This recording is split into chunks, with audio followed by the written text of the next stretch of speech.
Welcome along to Silverstone, everybody, for our final race of the 2025 championship season in the Ferrari Challenge UK. The cars are just making their way shortly out of the pit lane, ready for a couple of reconnaissance laps around the Silverstone Grand Prix circuit that we'll be racing on. So it's the full 3.66 mile configuration. The cars having qualified earlier on this morning, and those qualification times set the grid for this last race of the 2025 championship season. We've already crowned our champions, both in Trofeo Pirelli and in Copa Shell. So for the drivers, you could argue the pressure is off.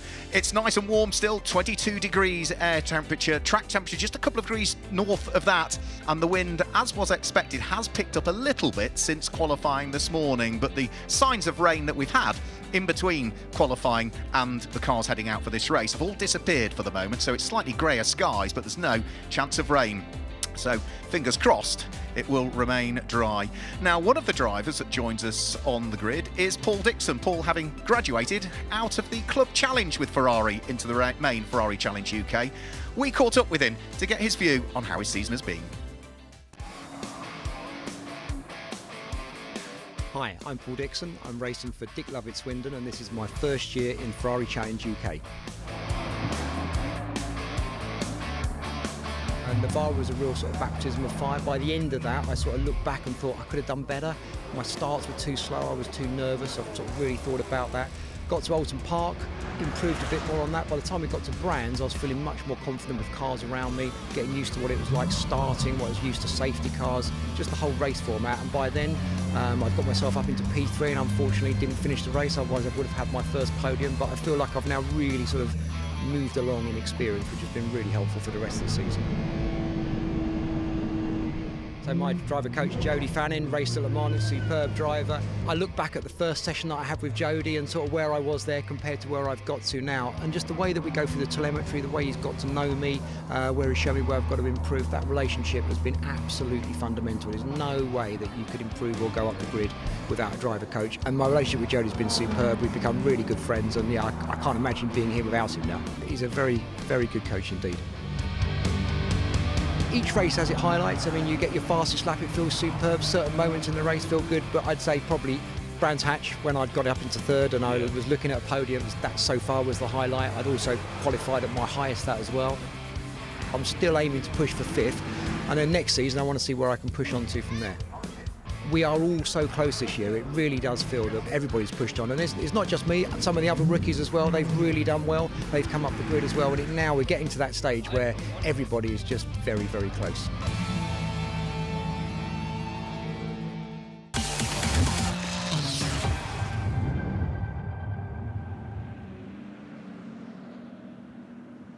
So there we go, good to catch up with Paul Dixon and gauge his thoughts on how his 2025 Ferrari Challenge season has gone.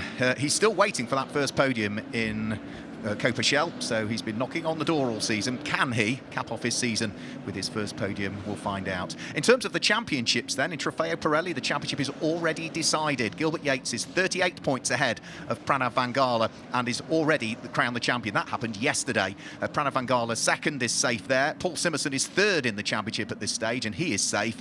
It's thereafter where it tightens up a bit. John Markar is only 4 points ahead of Callum Leatham for fourth and fifth in the championship, with Fedor Samarkov in sixth place. Hamandra Pillai is a little bit further back in seventh. Bal Sidhu, who is not represented on the grid this weekend, is there in eighth place. Joseph Dean and Oscar Rinjevic complete the top 10 in Trofeo Pirelli in terms of the championship standings.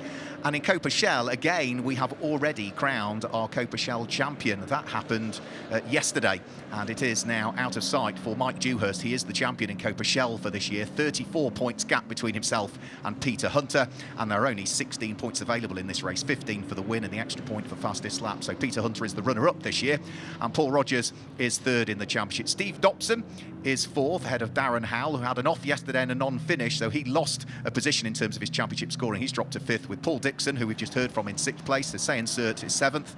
Jonathan Satchel and Sean Ran wrap up 8th and 9th place in Copa Shell. So both championships already decided as we head into this final race of the 2025 championship season. 15 points for a win, 12 for second, 10 for third, and so on. It diminishes from there. Plus, of course, the extra point for fastest lap, both in Trofeo Pirelli and in Copa Shell as well. So that's what the championship looks like. We also, of course, had a race yesterday as well. So let's just look back at some of the highlights from yesterday's race.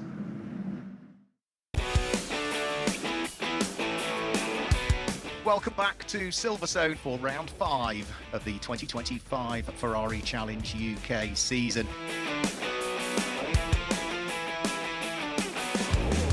Gilbert Yates starts from pole position. Lights go out and the cars charge their way up towards the first corner.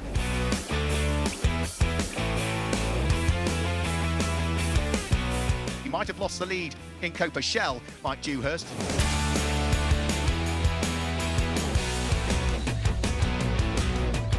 And we've had a change and a shuffle for the lead of Copa Shell. It looks so Peter Hunter is now behind Mike Dewhurst.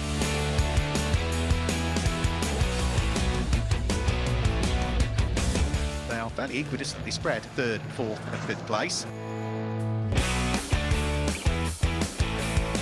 And that's a big moment for Oscar Rinjevic. And that's a big off, I'm afraid, for Darren Howell.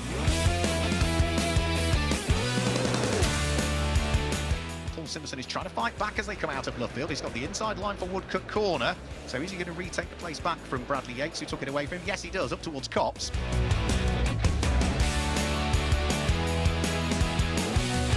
The safety car comes out on circuit.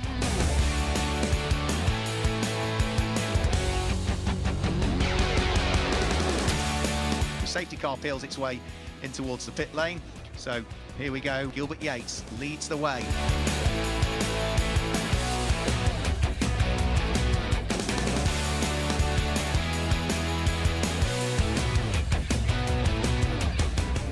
And 5th in Copa Shell altogether. Peter Hunter driving the wheels off to really apply the pressure to Mike Dewhurst. Pete Hunter's had a spin, and that is not at all what Pete Hunter needed. Gilbert Yates, win number 8 of the 2025 championship, and now without doubt meaning he is the champion for this year in Trofeo Pirelli. Mike Dewhurst accelerates over the start-finish line. He's going to claim the win and the championship in Copa Shell this year.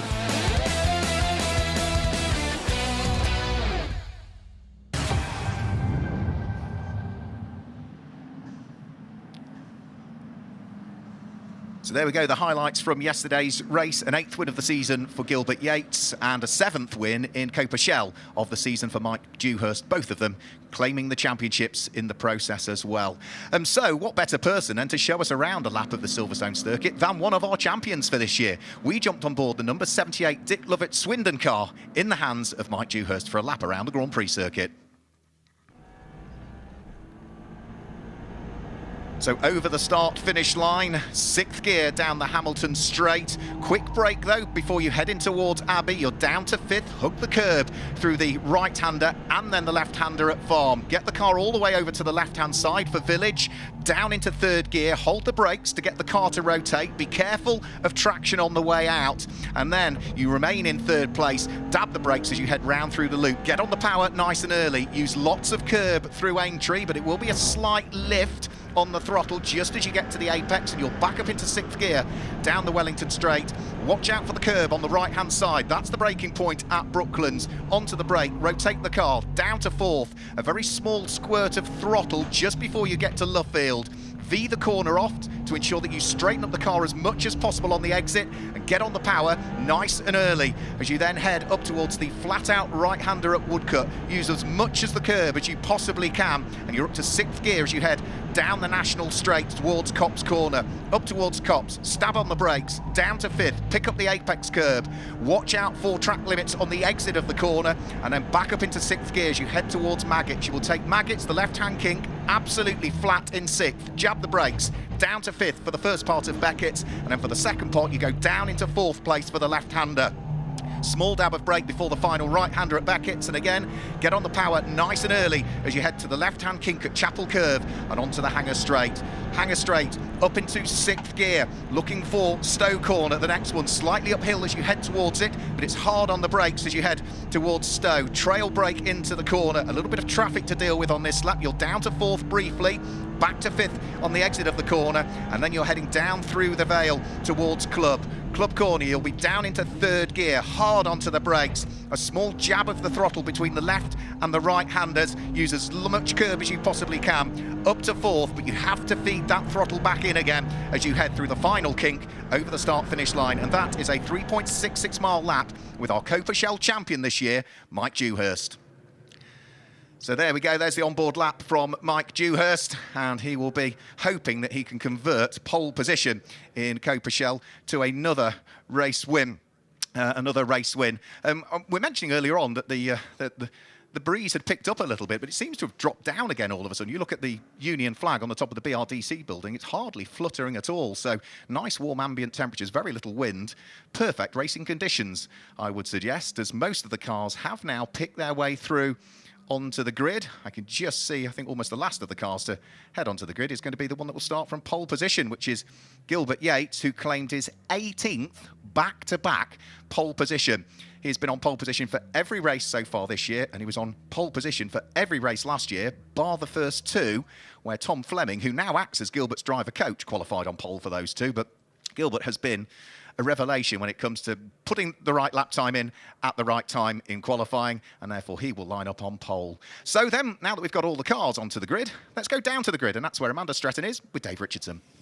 Hello, good afternoon, and welcome to the grid. Yes, Amanda and Dave on the afternoon rave here at Silverstone, the final race of the 2025 Ferrari Challenge UK season. I have to say, I've got a tear beginning to... I know, and all of the nonsense and silliness and all the rest of it that we come up with. This is the last time of the year. I mean, this year has gone so quickly, hasn't it? And we've seen some absolutely tremendous racing, been to some tremendous places and had some great adventures. But also, what makes the Ferrari Challenge, and it's really difficult for me to explain this to you, is the people. Jamie Unwin is an example of that. Do you know what I mean? Just when you look at all the people, all the staff involved, they're lovely people, Amanda. We're so lucky, aren't we? Let me just tell you, Jamie makes sure I've always got a cup of tea at hand in the TV compound when I need it, because his garage is often next to ours. Bless his heart. Absolutely. So Jamie doing hot laps for people, every round, and Jamie's taken me out as well for a hot lap. Let's just bring in last year's Copa Shell champion. I can see him walking past, thinking he's going to get away with it. No, you're not. Robert Rees. Hello. It is lovely to see you. It's lovely to be here. I'm so sorry though that you're not in a racing car, Robert. Well, I'm on the happy end this weekend. I'm just watching everybody, having a blast, and just wishing everybody the best of luck. The man that really chased you to the title last year achieved it this year. You must be very pleased for Mike. I'm so pleased for Mike, and I'm so proud, and it was such an event yesterday to watch him up there. Well deserved. You were Absolutely. one of the first people to congratulate him yesterday. It was so lovely to see. And you've come over especially from Dubai just to watch this last round. I wouldn't miss it for the world. I wouldn't miss you guys for the world. But that goes back to what we were saying about lovely people, doesn't it? It's the people. I mean, I suppose the drivers, we've got to include them as lovely people. I think so. Thank you, Robert, so much. And it's just walking through the grid here, the people you get to see and the people you get to meet, like Hector. I remember who helped me out on Friday evening, bless him. How are you, friend? Wow. Good to see you. Yeah, whether they're engineers, whether they're team members, whether they're supporters, whether they are family, there are so many of them. And it is what makes the breadth and the depth, if you like, of this fantastic championship. So talking about the people and the amazing job that they all do, we're making our way down the grid to the position of Darren Howell. Now, in the little VT at the start of the show, you actually saw the off that he had yesterday, and we thought, as Darren did, that he wasn't going to be able to race today. The car was put back together overnight. The guys did the most incredible job. Darren was a little bit sore and stiff this morning where we saw him. He said... No. Yes, he was sore, but he went out, and at one point, he was the best Copa Shell driver. Exactly, and what an amazing job he did. So much so that if you actually take a look at the front of his car, he has... I mean, the car is obviously a little bit... Darren, what do we call the way your car looks at the moment? Sorry? What do we call the way your car looks? I was going to say it looks a bit messy because obviously it's not got the wrap on, but what should we call it? It's a tribute to all the mechanics who worked so hard last night. They were at it till 10 o'clock. It is a tribute because if you look at what they've done, everybody who's worked on the car has signed it. How much work do they have to do? They had to do a lot of work, yeah. I didn't think I was going to be racing today, but thankfully to them guys, I'm on the grid and, let's hope we have a good race for them. Well, if your qualifying session was anything to go by, you were on fire. I was saying, you were talking about being a little bit stiff, but you went out and you absolutely nailed it. You obviously had your shreddies this morning, or Ready Brek. What's the cereal that you're supposed to have that gives you the glow? Is it Ready Brek? I don't know. Let's get off the cereal. What I do know is that come rain or shine, Darren's family always here, and I stood with them when he went fastest in Copa-Shell, and he'd said to me before he went out onto the track for qualifying, he said, "God, goodness, Dave, I ain't half sore." And I looked at the timing screen. Just as I looked at the timing screen, he goes to the top of the timing screen, and I said to Paris, his daughter, "Saw my bottom." Yeah, those are exactly the words that you used. All right. No, definitely not. But I mean, there's so many drivers that we haven't really spoken to or about. Paul Marcar. No, that's Fedor's. Paul must be. Have we gone John past? Marcar? John Marcar. Would that be John? Sorry. Yes, he must be further up. Actually, Fedor is here, and I promised faithfully, Fedor deserves more media attention than he gets. And sorry. Fedor, aspirations for this race? You're going to finish on a high this season? Yeah, hopefully get a podium today, but we will see a lot of fast drivers. So good luck to you. Fedor is targeting a podium then, so good to see you. Fedor Samarukov then wants to be back on the podium. Of course, he has done that already this season. He did. I think it was the first round in... Gosh, I mean, that's showing our age. We can't even remember. But I think it was the first round in Navarro that he was on the podium, if I remember correctly. But I will gladly be corrected on that. To our left-hand side here, the ever-present, ever-colourful, ever-enthusiastic, ever-fast Paul Simerson, who, again, is another driver that will want to finish on a high as Amanda steams in to grab a word with him right now. Just to say, we've hardly spoken to you this weekend, and you made the comment that... I thought you were falling out with me. No, not at all, not at all. But we have hardly spoken to you. What are your aspirations for the race? To go forwards. Go forwards. Go forwards and go forwards safely. Now, you, of course, made the change. You made the switch from Copa-Shell to Trofeo Pirelli halfway through the season. Have you enjoyed it? Has it made a difference? It was the right decision. Yeah. I've enjoyed it. I've had some good battles with these guys. It's also opened some podiums up for some of the other guys, and it's been great to see. So you look how many different guys have been on the podium in the Shell category now. Yeah, it's been brilliant. So I've really enjoyed it. Oh, great stuff. Well, listen, go well. Have a great race. What a nice thing to do, to be making room Paul for other Simerson drivers. Is a great guy, a great driver. Go well, Paul. We wish you well for the race. We're being ushered off the grid. You and I have been told off more than once for being late this year. It's always you, but I am just going to very quickly see if I can talk to Bradley very quickly. So, Bradley, I spoke to you just over lunch about racing with your dad, and you said he had given you some tips which helped you go faster in qualifying. Has he given you any advice for the race? Yeah, a little bit, some strategy, but I'm just going to try and keep it on the track. Okay, listen, good luck. Go well. I know we're being ushered with a board. Yep, off we go. Well done, Bradley. Best of luck to him. So that's it from Amanda and myself, then the final grid of the 2025 season. And it's Oscar Rinčević going from P2, but going from pole position, our Trofeo Pirelli champion, Gilbert Yates. Enjoy the final race of 2025. Over to you, Mark. Thanks, Dave. Thanks, Amanda. Hope you enjoyed the final Dave and Amanda show of 2025 as well. They make the dash off the grid, and then the safety car, once everybody is back behind the pit wall, will start to pull away. Last few little mechanics to go. I can see that Paul Simerson's driver door is still open, so he's last to hop in the car and is just being belted up now by the sole remaining mechanic. And then once the door is closed, then we should be good to get this final formation lap underway for what is a 30-minute race plus an extra lap thereafter.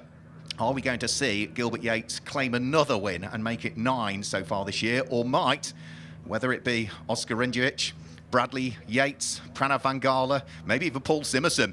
Are they going to mount a challenge to see whether they can win the final race of the 2025 championship season? Well, we'll find out in the next 30 minutes or so, because the green flag is waved. The cars head off onto their final formation lap, but there's still work for everybody to do on this formation lap to build those brake temperatures, build those tyre temperatures before we finally get our last race of the year underway. Let's go through the grid then. It is Gilbert Yates that has qualified on pole position, and it is Oscar Rinjevic that sits alongside. Row 2 of the grid, it is Bradley Yates who makes his debut in the championship this weekend, and for company he has Pranav Vangala alongside him on the outside of row number 2. Row 3 of the grid is the first of the Copa Shell drivers. That is Mike Dewhurst, and Mike Dewhurst has got Paul Simonson on the outside of row number 3.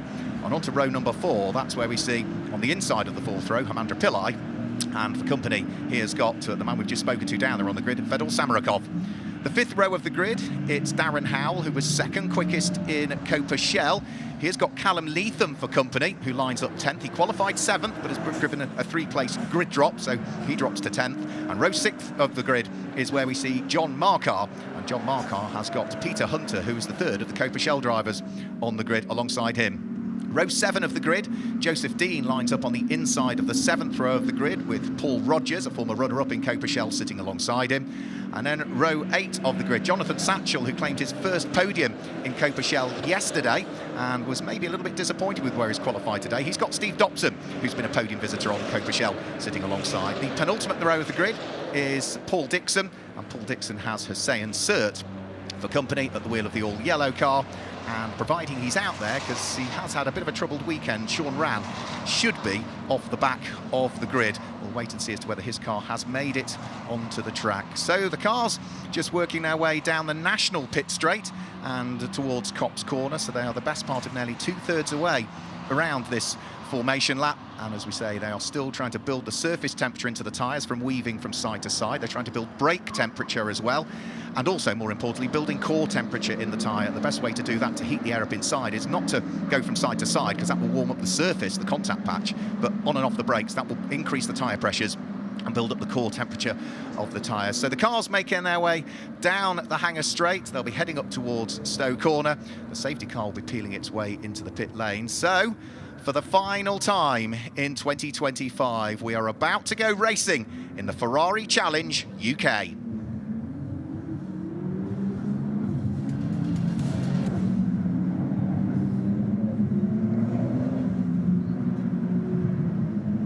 So out of Stowe Corner then comes the safety car. It's going to turn right and in towards the pit lane. So it's going to be the yellow, the red and the black car of Gilbert Yates on pole position. The all-red car of Oscar Rinjevic that sits alongside. Bradley Yates is at the wheel of another all-yellow car. So there'll be two that will probably struggle to try and pick out, because other than the number on the side, they look pretty much identical, don't they? And he's got the really dark green car. It almost looks black on the screens, of Pranav Vangala, with his yellow and white flashes sitting alongside him on row number 2. So just coming around through Club Corner now. We've got 30 minutes on the clock. We've got red lights on the gantry, and when the start officials are satisfied that everybody is in line, we're about to go racing for the final time in 2025. Sean Rann has not made it onto the grid by the look of things. Nice and neat and tidy, 2x2 order. Lights are about to flash their way off on the gantry for the final time in 2025. We go racing in the Ferrari Challenge UK. Lights go out and they head up towards, and there's contact already in the middle of the pack. Hamandra Pillai goes round and spins from one side of the circuit to the other. There's a big hit for Jonathan Satchel into the wall, and I think Hamandra Pillai got collected for a second time. And there's another car, which I think might possibly be Darren Howell, but that was all sort of a chain reaction where Hamandra Pillai got tagged, went into the pit wall, there was contact there, and then the car spun backwards across the track. But Jonathan Satchel has had a big impact with the wall, and that is so disappointing for him so early on, as the race was only just getting underway. And not unsurprisingly, it looks as though we might possibly need the requirement of a safety car, but the red flag is instantly coming out as well. So that brings all of the cars to a halt. And also involved as well is another car, and that is Steve Dobson, who has got damage to, by the look of things, the side of his car on the right-hand side, and possibly some suspension damage as well. So that is another car that will need scooping up, I'm afraid. So that's just so unfortunate. Hamandra Pillai clambering out of the car, and he will be looking as though he will be, I think, absolutely fine, but he'll be equally as much concerned with what happened there and the fact that he tried to stay out of everybody's way, but unfortunately, when he made contact with the wall, the car went back across in the middle of the pack. So you can see him out of the car, gloves are coming off, just shaking his hands and dusting himself down, but that was a big hit for him, and also a very large hit for Jonathan Satchel, who went into the wall on the opposite side when Hamandra Pillai came across the track in front of him. So certainly 3 cars involved. I think there might be a 4th as well. We'll have to wait and see. And everybody else, of course, further down through the pack did well to try and sort of break to drivers left, drivers right, to try and avoid what was happening in front of them. So hats off to everybody for making sure that there weren't more cars involved, because when you have an incident like that right at the very start of a race and everybody's tightly bunched up, then we will hopefully be able to just get these cars out of harm's way and get the restart of the race underway at some point. So it's going to take a while, because of course with 3 or 4 cars around the circuit, the recovery trucks will need to go to work. There out of the car is Steve Dobson. He'll be disappointed looking around that right-hand rear of the car. And also good to see that Jonathan Satchel, who took, let's say, a very significant hit into the wall, that Jonathan Satchel is out of the car and sort of shaking his head a little bit, probably because he was just blissfully unaware as to what was going on. And say Hamandra Pillai, as he came across the track, forced Jonathan Satchel inadvertently, because Hamandra was out of control, forced him off to the left-hand side. It was a big hit into the wall for Jonathan Satchel. But as ever is the case, the most important thing is that all of the drivers are out of the cars. The construction of the Ferrari 296 Challenge car, again, going to show just how safe and solid they are.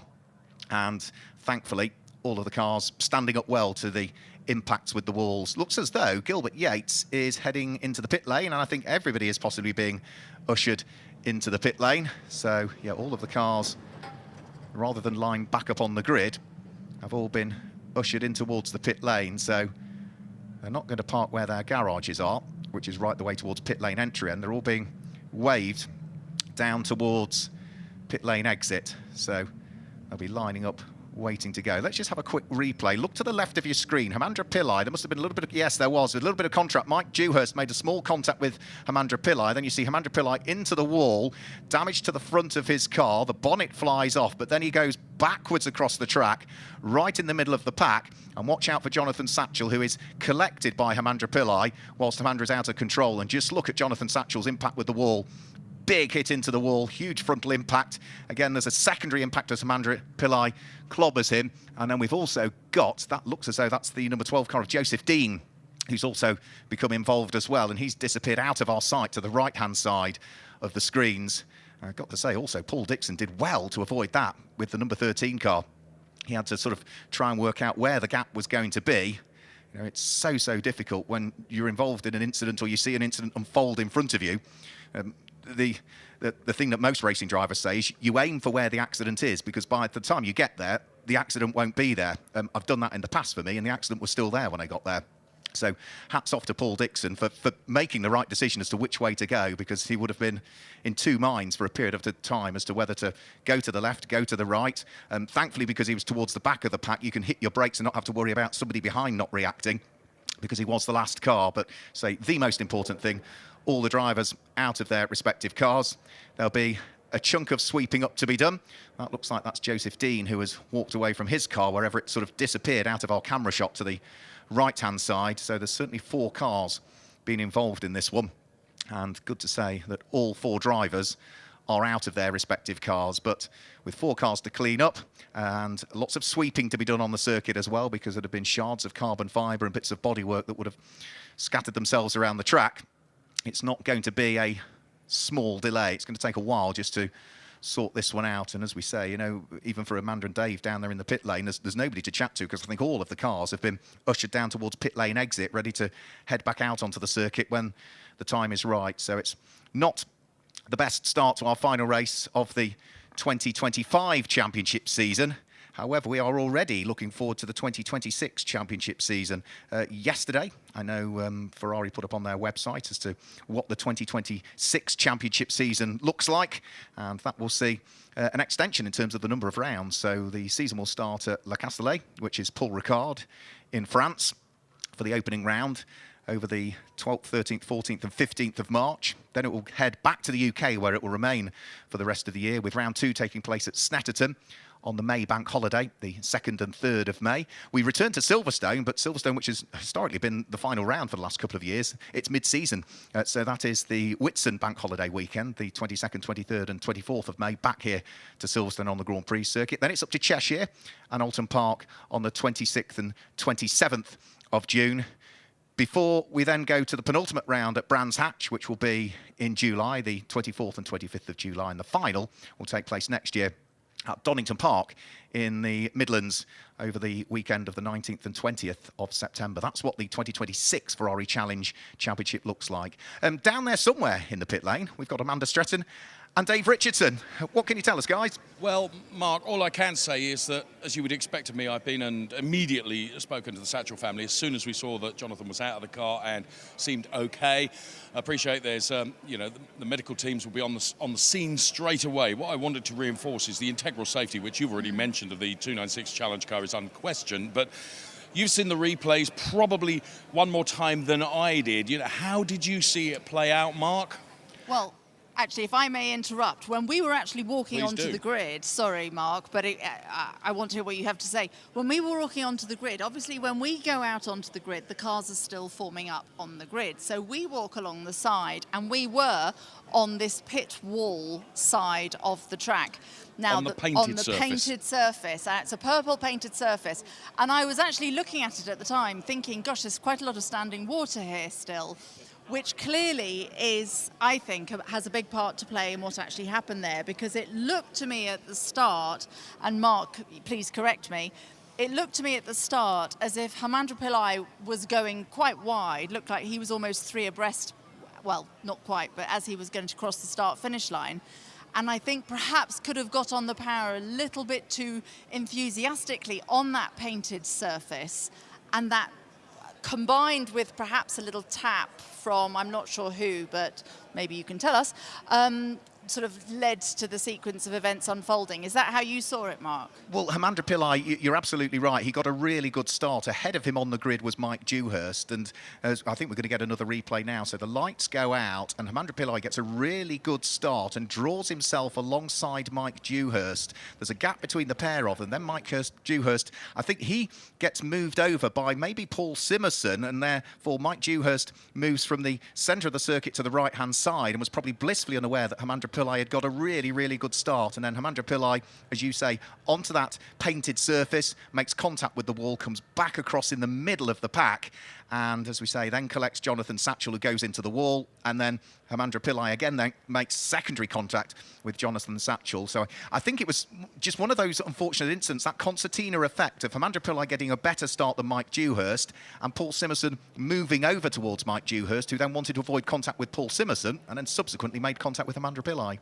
I mean, that, of course, is the consequence of a rolling start. Yeah. When everybody is bunched up together very closely, if one thing goes wrong, then there is going to be a knock-on effect. Dave has managed to catch Zach. Is he going to have a chat? He is. Zach is, I have to say, I've got a great relationship with the Satchel family. I've been and seen your mum already and said that insofar as we can see, Jonathan is absolutely fine. You've literally been as close to the scene as you can. What can you tell us, Zach? I can tell you that he's safe, he's out the car, he's fine. I think the medical team is giving him a quick check over, and he should be back in the paddock with us shortly. Jolly good. That's Thank you, Zach. Go and see your news. family. But we really appreciate you talking to us. There you go. Those are the relationships you build and have in the Ferrari Yes. Challenge, and Zach is Jonathan's son. There is one person as well who I would like to sort of just mention, who my heart goes out to, because young Joe Dean, yes, has had a really turbulent first half of the season. Yes. You know, turbulent's the best way to describe it. He'd had a great race yesterday. Yes. You know, was really looking forward to finishing this season on a high. It is so unfortunate that Joe got caught up in that as well. Do you know what, Amanda? Joe's day will come. Because Completely. the improvement we've seen, and yes, turbulence, a reasonable expression for you to use. Joe has really come on leaps and bounds. A super young man, Yes. clearly talented, and we're seeing that now. And you're absolutely right. How unfortunate that he's not going to be able to finish the season where he would like to. Absolutely. So great shame for him, because I know how important it is at the end of the season to be able to finish on a high, to sort of go out thinking, okay, no, I've I know where I am, I know what I want to do. So it is really important, and particularly when you're young as well, you're still learning, you're still very impressionable. But I think we should go and make our way down there, and it's quite a long way down the pit lane here. Yes, it is. We were just looking at Peter Hunter taking a look as well. He's further down there than we are. Yes, yeah, exactly. So we're going to head down that way, Mark. How are they getting on with the recovery? I simply can't see at this stage from where I am in the commentary box. I crane my neck and I just can't see far enough. But I have seen a few recovery trucks go through. At the moment on our screen, we can see that, yeah, some of the drivers down there, Peter Hunter, Tom Fleming is there as well, who is driver coach to Gilbert Yates. They are surveying the damage to Hamandra Pillai's car, which is up against the pit wall on the right-hand side. Jonathan Satchel is off on the left-hand side. And again, I think it's worth mentioning, as Zach, Jonathan's son, said there, that the medical crew are checking them over. Any driver that is involved in an impact accident, part of the regulations within Motorsport UK is that you have to have a medical checkup. So even if you hop out of the car and you're absolutely fine, and even if it's a small little bump, you have to have a medical checkup just to ensure that everything is okay. So all of the drivers that are involved in that will be going through that process of just making sure that they're absolutely fine. So it's a prerequisite. Any driver involved in an impact accident, Dave and Amanda, they have to have that medical checkup. Yeah, and you're right to mention that. And in fairness, Mark, just to reinforce what you were saying, when I nabbed Zach, if you will, just off camera before we had the ability to speak to him, he said that he felt his dad was more shaken up about the fact that he felt he was trapped in the car. Right. Okay. So maybe that's right. It's conjecture, because clearly Zach wasn't speaking to him. He could only from what he could see. So, that's possibly a fair comment, isn't it? It's interesting actually, because that goes to follow, because his car, the driver's side, was pinned up against the wall. Yes. So you're now stuck in a car. You don't know how much damage there is. You don't know, if you've got fuel leaking or anything else going on, and you're pinned into the car because you can't open the door. I can understand why that would be quite disconcerting for Jonathan. We've got a bunch of drivers coming towards us here. Paul Rogers, Peter Hunter and Darren Howell, and I suspect... It's a boy band. You can't miss Peter out. First and foremost, guys, I know you'll be as concerned as we are. Yeah. Jonathan is absolutely okay. He's out of the car. He's just gone to be checked over, so now levity is allowed. Prostate check. No prostate check. That's not part of the Silverstone remit. No, none of you. Nobody is offering any checks like that. No, seriously. Did anyone actually see any more? Obviously, we've seen a replay, and it looked like it was, just almost a start incident. I think actually one car went on the paint on the right-hand side, spun up. Yes, well, and that created a kind of a blockage, and then Johnny was just behind me. I could see him in my iPad, and then he just shot, disappeared like a space rocket off the track. And I was thinking, wow, but I didn't realise he'd hit the wall so hard, so I hope he's fine. The thing is, as Amanda was saying, Paul or Darren or Peter, preferably not Peter, that as we walked down onto the grid, there is no question about it. I mean, the paint always is less grippy when we've had some drizzle, and my goodness me, you and I felt it was quite slippy on those painted lines. And I know we talk about this in motorsport a lot, but actually, when you get onto the paint, it is a different feel, isn't it, Darren? Yeah, it's really slippy, very slippy, but I'm just pleased everyone's okay at the end of the day. And yeah, I didn't really see what happened. I was just concentrating on getting past it all. Yes. So. Well done. You didn't want to have another incident after yesterday. No. Well, thank you, gentlemen, for taking guys. time to talk to us. We're going to continue our quest with other drivers. Paul Rogers, Peter Hunter and Darren Howell, thank you, gentlemen, very much. We can see other drivers assembled here. We'll go and grab a word with some of those. Now, one of those drivers that was in amongst it was Hussein Sert. We can see here. I'm going to go and grab a word with Hussein, who... I don't know from the car whether you were able to see much of what was going on, Hussein? When I saw the car was going backward, and then I just continuously, because I was feeling maybe hit the wall and it will come back towards me. Well, just try to continue. we're glad to see driving, that you were not involved and you're perfectly okay. So thank you so much. Well done, well done. Hussein, who we don't often speak to on the grid because he sometimes prefers not to be spoken to, and some drivers go into their own warm-up routine, Amanda, don't they? Indeed, Did yes. you, when you are racing, I was going to say were, but you still are competitive on occasions. Do you find it irritating when someone like me comes and disturbs you when you're trying to get into the zone? It depends on what's going on in my world, if you like, at that point. If things are going well, no. But when you're actually struggling or you're going out to qualify or you're uncertain about weather conditions, then you actually don't want to talk.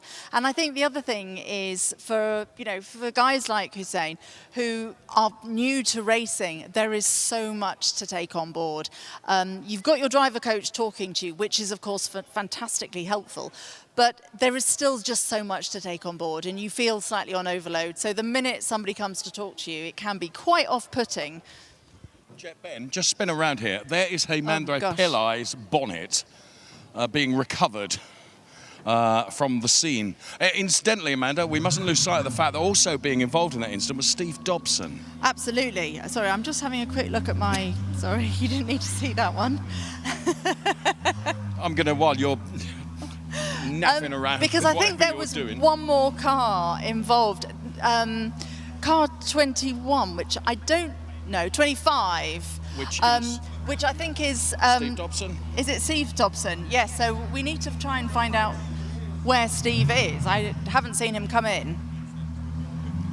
Well, the car, guys, was further around the corner. Still out on track, I think. Yeah. So yes, of course, because not quite sure where Steve got involved in that, or if he just picked up something as a consequence. Yeah, maybe so, and so anyway, let's talk to these guys. Apparently his front right wheel is not pointing in the right direction, so that might be something to do with it. That's happened to him already once this weekend, hasn't it? Hasn't it just? Yes. So, hi. Hi, you okay? I'm good. How are you? Did you get to see anything that was going on there, or because we're trying to sort of piece together, sort of, oh look, we've got loads of you. You can all come and join in. Well, I think it all happened behind me, so we all got held up at the start. I saw you get held up a little bit, so I went, and then I knew I was clear, so I pulled ahead to protect the inside, and I don't know what happened behind. Look, well, evidently lots happened, but... First of all, are the drivers okay? Everybody's okay, everybody's out the car. Obviously, Jonathan Satchel had a big one, but he's absolutely fine and out being checked over. But you Mike, I think you were in the mix a little bit. Yeah. I mean, I got a bit of a poor start, and as Paul said, he came around the outside of me, and then the whole pack moved across the inside. And as I was moving across the inside, I think Heimandre just tried to squeeze it between me and the pit wall, where there wasn't a full car's width, and he hit me. I think he hit me and the pit wall at the same time, and that's where it all unfolded. Ah, okay. Because also that purple bit of paint is still wet and slippery. Yeah. I don't know if that was anything to do with it. I mean, yeah. Not a lot. Not enough room for a 296. Not between the pit wall and another car, and it's a bit of a risky move. But yeah, I mean, I think that's what happened. Right. Okay. But you're okay, and we haven't spoken to you at all. No. Yeah, I was fine. I was at the back.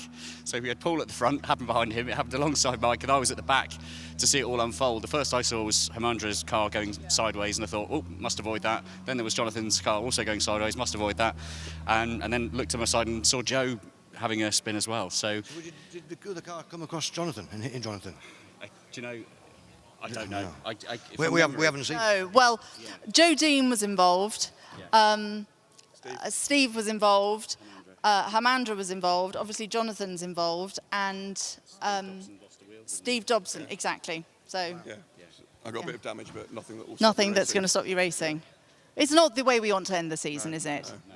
Do you find this off-putting? Yeah, it's a bit disappointing, isn't it? But it's a bit of a...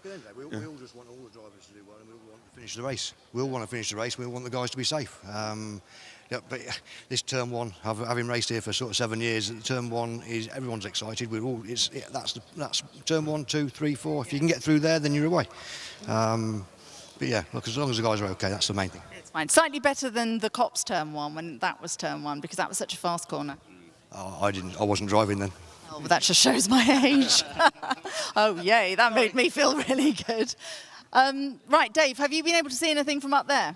Well, yes, of course, and I'm going to invite Ben, our cameraman, who's working so hard to come and join us up here, because up here minding his own business, not wishing to be disturbed by errant people like you and me, Paul Dixon, who said, well, I saw it all unfold, Dave. Come on, from your point of view, Paul, how did you see it? Well, it was all in front of me, so I could see it happening ahead, so I just eased off thinking, right, I had cars going left, cars going right. I was thinking, right, I don't want to get caught by one of these like I did at Brands, so I'm just going to sort of see what happens. And I could just basically see everybody shooting across to the left, and it just, obviously I'm guessing Pillau went across, caught Johnny. I could see Johnny smash into the wall. I immediately realised that was a restart, so I thought, well, I'm just easing off, let's just get round all the debris. Then I saw Steve further round. I don't know what he hit. It didn't look like he'd done any damage to his car other than the wheel was off, or it turned in. He was obviously out as well, so it was clearly going to be a restart. So yeah, here we are. And the thing is, in the moment, Paul, and we're hearing that we will be restarting in 10 minutes, so we're not going to delay you getting back into your car to go out. You've got a race to do. But the thing is, when something like that happens, reactions, and you actually just being cool, calm and collected and easing off and thinking, do you know what, I'm just going to avoid this, was exactly the right decision, wasn't it? Well, yeah, no, I think so. Well, I mean, at Brands, I ended up hitting Joe, and yeah, I definitely didn't want to do that again. And it was so clear that this race was coming to a stop very quickly. I'm just going to avoid all the incident and just keep out of the way here. I wasn't sure what I was going to hit through debris. There was just debris everywhere, so I thought, well, I don't want to get any punches. I don't want to sort of damage the car. I would just ease through this. But yeah, here we are.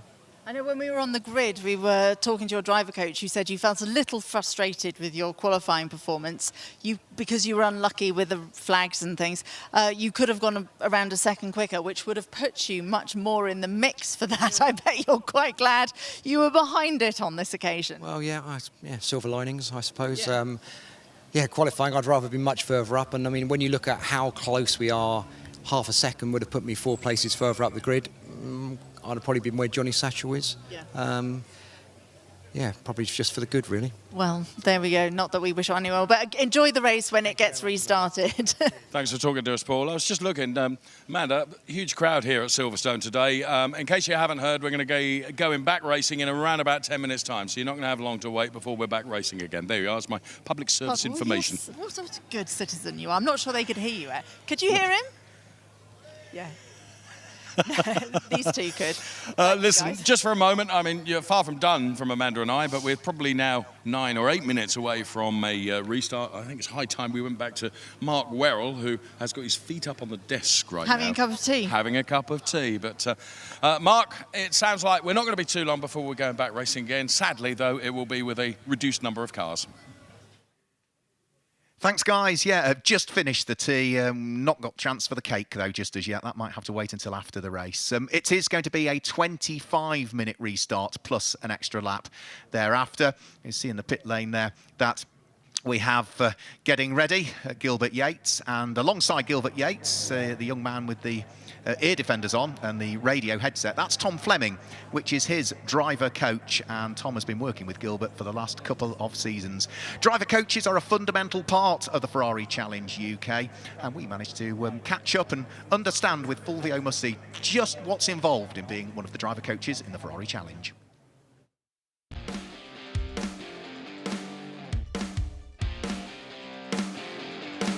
Hello, I'm Fulvio Mussi, and this year in the Ferrari Challenge, I'm driver coach to Peter Hunter. We talk early in the week, talk about preparation, diet, hydration, discuss a run plan, but once we get on site, it's very much talking about the circuit specifics, of course. We talk about a timetable, we make a run plan for each session, so we want to make sure we maximise the time in the car. We run a live stream system on the car, which means I can see the same data live as I can post-event. So a lot of that feedback is happening during the session. With Pete, for example, he's very good at taking that information on during the session and making those changes. So I'm focusing on their lines, their throttle application, throttle management, their brake pressure, which gear they're using on which corner, and that's the sort of information that I'm seeing live and feeding back to the driver I feel there's a change that could be made. Paul Hogarth, previous champion. Peter Hunter, you're hoping will become a champion, of course. Two hugely different characters to work with, Fulvio. Yes, very much so. However, they both really want to win, and I want to win. So if I'm not racing myself and I'm going to work with someone, I want to work with someone who has that drive to win. It was an absolute pleasure working with Paul, as I'm sure you can imagine, and actually I'm really enjoying working with Pete as well. Very different characters, and as a coach it's important to find how your driver will retain the information that you're giving them. Paul would spend a lot of time going through the data, which is very helpful, and liked a lot of information while he was driving. Peter spends less time with the data, but takes key bits of information while he's driving and applies them very quickly. So although they find the gain in different ways, ultimately the same result applies. I do enjoy doing what I do. I focus my work with Ferrari. I love the brand, I love AF Corsa, I love the team. So if I'm going to be here, I want to be invested, and ultimately that means that you want to win as much as they do.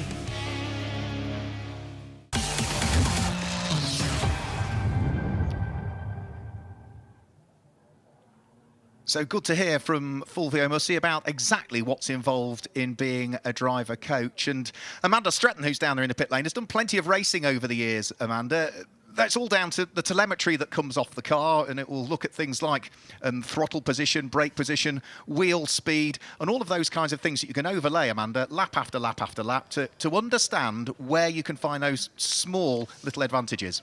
I remember when I first started racing, we had no telemetry. I was actually racing in vintage cars. So when I first got the benefit of it, there were two things. One, what an enormous benefit it was, because as you say, I could now overlay my laps with somebody else's and actually see where I could make time. But of course, the other thing is it makes you realise where you are making mistakes.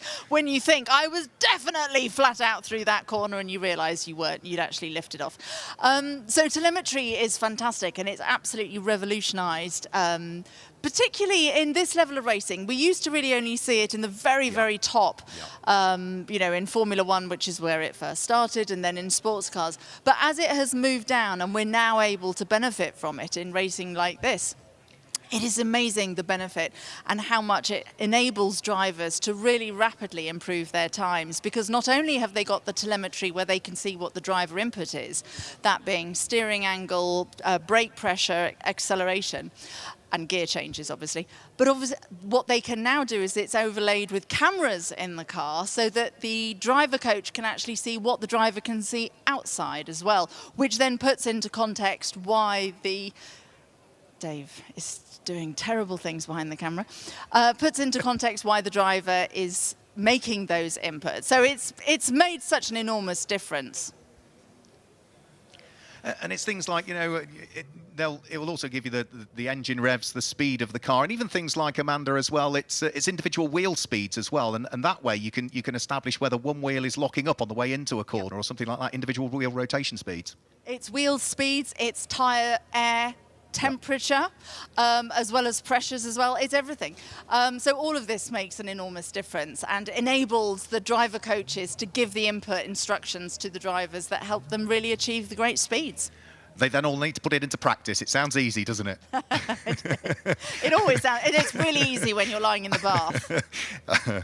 There we can see Pranav Vangala, who is just in the process of getting ready. He, of course, is going to be the runner-up in Trofeo Pirelli this year. Did claim a win. That was in the opening weekend at Navarra in northern Spain. Another one of the circuits that's part of the MSV empire nowadays. MSVR are organisers for this event, but of course Silverstone owned and operated by the BRDC. So Pranav just getting ready to head back out onto the circuit. So he's looking as though he's behind the wheel and ready to go. I'm guessing, Dave and Amanda, you can probably see more than I can see. Most of the other drivers now crash helmet on and starting to hop into their cars, getting ready to go. Not only that, Mark, but there are cars actually overtaking other cars in the pit lane, trying to get a little bit of track position. No. I think they're actually trying to sort of get back into the right order. That's exactly right, exactly right. Thank you. The reason I was giggling is I was fascinated by your piece about telemetry and the fact how it's much easier to understand in the bath for some curious reason. But it's also that when you were racing, we were still shoveling coal into a furnace. He is so rude. I jest. I wish I could have been half as successful as you in racing. My point of the bath is point. when you think about the ideal lap, it is really easy to do that ideal lap when you're lying in the bath. The hard part, which is exactly to the point Mark was making, is actually stringing it together. Is that not right, Mark? That is absolutely right, Amanda. Absolutely. defend Don't let him put you off. Don't let him put you off. Oh, You can tell it's the last day of term, can't you? I was just saying, actually, Mark, well, we're not coming back next year, are we, Amanda? That's the end of that little jaunt. Oh, heavens. No, great. Yes, so Amanda was right. We've got the green light now at the end of the pit lane, Mark, so it's back to the serious stuff as we are going to get this race resumed once again. Thanks, guys. Yeah, the headmaster from Ferrari will have your school reports available for you for how you've got on this term. So the cars making their way out onto circuit now. Gilbert Yates, of course, will line back up on pole position. Oscar Renjevic will line up alongside him. This, of course, is another outlap just to get onto the grid. They'll have done this outlap. They'll then, of course, have another rolling lap to do as well, and then a slightly shortened duration. We said it was a 25-minute race plus an extra lap. I have noticed on my timing screen the 25 minutes is already ticking away. So I think this might be actually a formation lap that's taking place now, potentially, as the cars head down the straight and up towards Brooklands. So this is not just an outlap, this actually is their formation lap again. So, and the clock is already ticking, so we're not going to get the full 25 minutes in. By the time the race, this restart gets underway, it's probably going to be something like 21 and a half, 22 minutes plus the extra lap. So in reality, we're already into the race time that had been allocated for this restart. But everybody, again, having to work hard. All of those tyre temperatures and those brake temperatures they'll have built on the start for the original race, that will have all have just disappeared again whilst the cars have been sitting there for 15, 20 minutes whilst the clearing up operations have been done by our brilliant Silverstone marshals, the medical crews that were involved as well, just to check the drivers out, the recovery crews as well.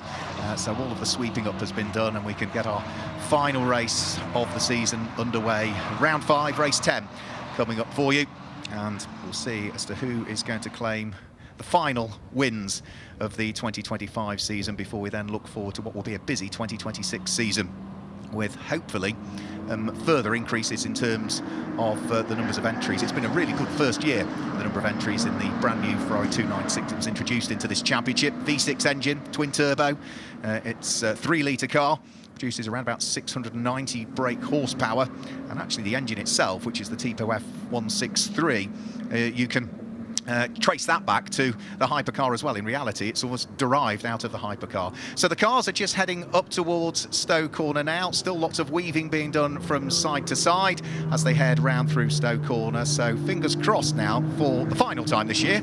We're about to get the race underway.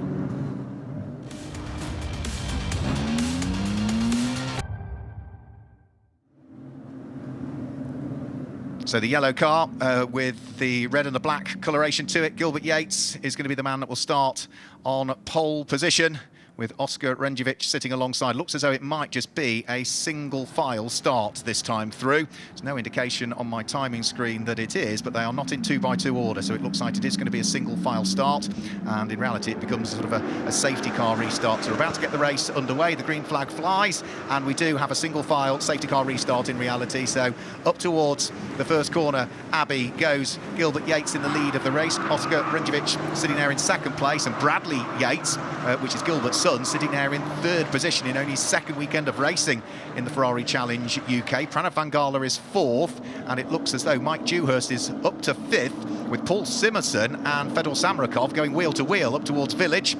Fedor bouncing across the curbs and losing out, and then Paul Simerson losing out on the exit of the loop as he had to take to the curbs and almost to the grass as he was sort of squeezed, but fairly so, by Mike Dewhurst, who is desperate to try and hang on to the early lead in Copa-Shell as they thunder their way down the Wellington Straight for the first time. Paul Simerson has the inside line for Brooklands, and he's going to squeeze his way through.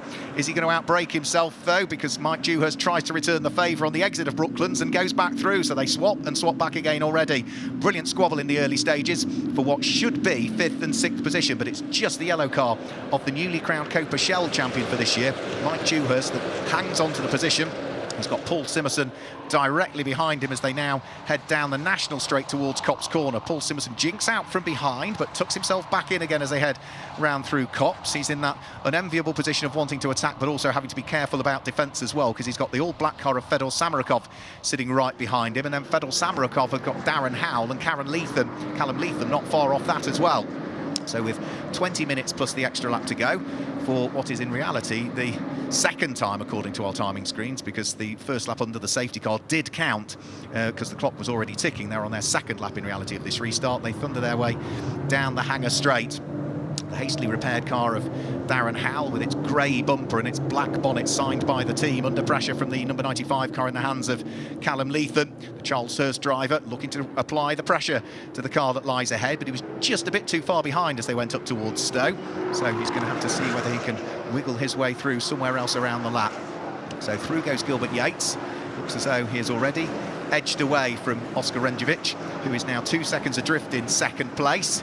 Gilbert, remember, a back-to-back champion. We've had double champions in Ferrari Challenge UK in the past, with Lucky Kira claiming 2 championships, but they weren't back-to-back. So for Gilbert Yates, he is the first back-to-back champion, and he is sort of writing his own history, really, with 18 consecutive pole positions. And at the moment, if he were to secure this one, that would be 9 wins out of the 10 races so far this season. So he has been pretty unstoppable in the last couple of seasons, both last year in the Ferrari 488 Evo Challenge car, and this year in the 296 Challenge spec car.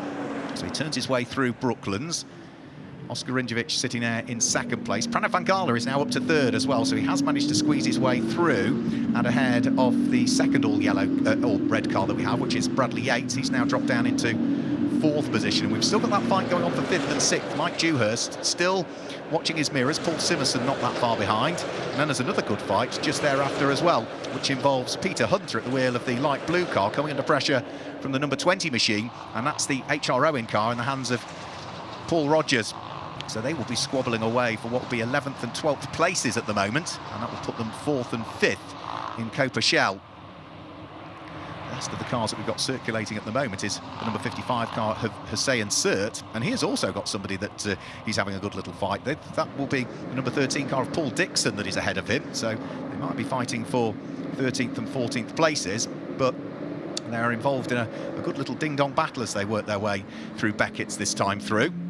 Fastest lap of the race on the first of the flying laps went to Gilbert Yates, a 2-minute 2.481. Callum Leatham up towards Stowe Corner, trying to squeeze his way through and past Darren Howell, who chops across the nose of the number 95 car, so just hangs on to the place, the man who is representing JCT 600 Leeds. So the number 5 car hangs on to 8th place. Callum Leatham has to be satisfied still with 9th for the moment, but knowing full well with 17.5 minutes of the race still to go, he's got plenty of opportunity.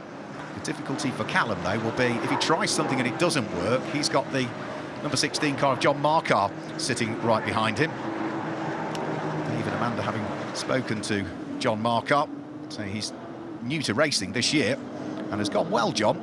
Really has gone well in his first season of racing. He's got lots of driving experience of performance cars with his work as a motoring journalist, but racecraft is something that he's had to develop this year. And are we going to see Callum Leatham this time squeeze his way through? Darren Howell for the moment just able to hang on to the place, but Callum Leatham has got a good run, and now John Markar has got a good run on Callum Leatham. We might be 3 wide here heading up towards Brooklands. John Markar's got the inside line and goes through. Callum Leatham is in the middle and will go through, and Darren Howell sort of has to let them go through, and now the door remains open for Peter Hunter to try and squeeze his way through. So that's 3 places lost just down the Wellington Straight from Darren Howell there.